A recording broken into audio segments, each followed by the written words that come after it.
आद्य शंकराचार्य कहते हैं जीवन में ये तीन चीजें बड़ी दुर्लभ है, मनुष्यत्वम मुमुक्षुत्वम। मनुष्यता तो आई, लेकिन मोक्ष की इच्छा, सदा के लिए सब बंधनों से छूट जाए, सदा के लिए सब दुखों से छूट जाए, सदा के लिए शाश्वत रहने वाले जो सनातन सत्य स्वरूप का सुख है, सत्यचित आनंद, उसको अपना बना ले, उसको पा ले, ऐसी मोक्ष की इच्छा।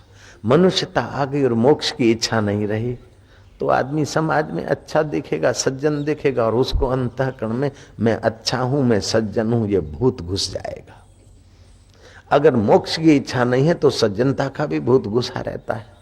मैं सज्जन हूं, मैं बीड़ी नहीं पीता, मैं चाय नहीं पीता, लेकिन इतने से ही जीवन की पराकाष्ठा नहीं मान लेना चाहिए। सितारों से जहां कुछ और भी है, इश्क के इम्तिहान कुछ और भी, रिद्धि सिद्धि आ जाए तभी भी नहीं रुकना चाहिए, मन चाह संकल्प पूरा होने लग जाए तभी भी नहीं रुकना चाहिए। मोक्ष की इच्छा, बार बार जन्मे और बार बार मरे और प्रकृति का झटका लगे, सारा पराया हो जाए, फिर किसी के गर्भ में ऊंधे लटके, ये बेवकूफी का अंत करके परमात्मा को प्राप्त करने, अपने आत्मा साक्षात्कार करने की जो इच्छा है, उसको बोलते मुमुक्षुत्वम।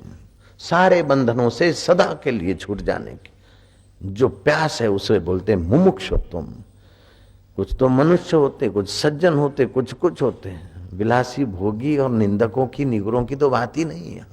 सज्जनों में भी मनुष्यत्व तो आ गया, लेकिन मोक्ष की इच्छा नहीं है, तो अभी पूर्णता की यात्रा बहुत बाकी।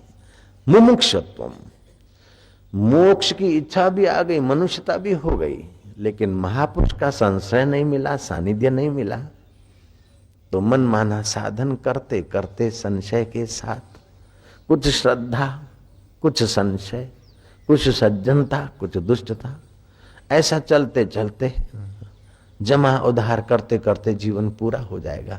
लेकिन मोक्ष की इच्छा के साथ साथ अगर महापुरुष का संश्रय मिल जाए, महापुरुष का सानिध्य मिल जाए, महापुरुष के साथ अपना संबंध जुड़ जाए,